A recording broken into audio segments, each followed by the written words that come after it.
Saturday, April 25th, there was a magnitude 7.8 earthquake less than 50 miles from Kathmandu. This earthquake has caused thousands of deaths and injuries among people. Nepal was a very beautiful and scenic area, but after this tragic event, it has turned into a panorama of devastation.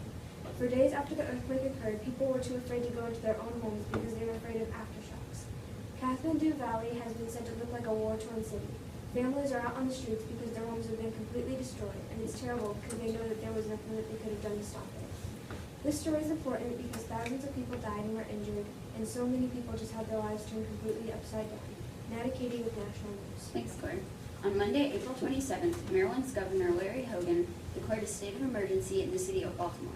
A state of emergency is defined as a situation of national danger or disaster in which a government suspends normal constitutional procedures in order to regain control.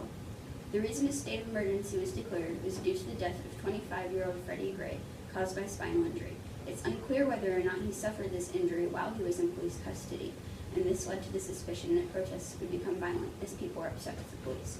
Those suspicions soon became a reality as hundreds of protesters took to the streets, despite Gray's family asking for people to refrain from violence, as Monday was the day of Freddie's funeral.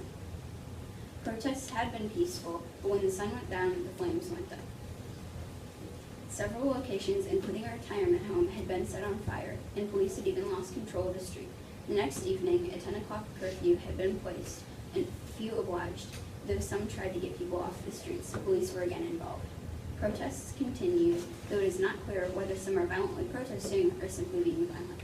This story shows that disaster can strike at any moment, and you need to be aware of what's happening. Now over to Kylie with state news.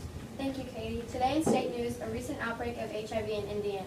This event took place on April 27th this year and is an ongoing problem. HIV is a virus that attacks the immune system, or in other words, the body's natural defense system. HIV can be spread through sexual contact, sharing needles or syringes with an infected person, or it can be passed down genetically and or contracted by an infected donated blood. A team of high-ranking federal officials will visit Scott County on Tuesday to get a first-hand look at the response to an HIV outbreak of more than 140 cases, which is one of the largest in recent years, in the hopes of learning new ways to prevent similar occurrences. The outbreak, which was first noted in December, has yet to be controlled. Officials from the CDC and health departments from 3 other states have been assisting Indiana State Department of Health workers in responding to the HIV spread. With no end date in sight, CDC officials will remain in Indiana, participating in the ongoing effort to track people who could have contracted HIV. This event is important for the sake of informing fellow Hoosiers about what's going on around them and how they can prevent and or eliminate the spread of HIV. Now to Katie with good news. Thanks, Kylie.